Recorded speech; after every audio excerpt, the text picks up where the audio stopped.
The frame house is a striking brutalist home perched on a hilltop near Santa Bárbara de Nexe village in Portugal.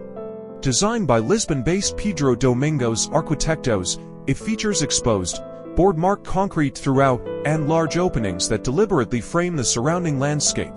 The four-bedroom residence maximizes its elevated position with strategic architectural elements. The design includes generous cutouts, expansive terraces, and a rooftop swimming pool, fulfilling the architect's vision to create a home that seamlessly integrates with nature while maintaining its raw concrete character.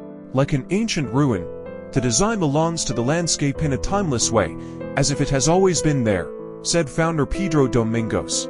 The house evolves with the changing daylight, creating a dynamic and highly atmospheric experience.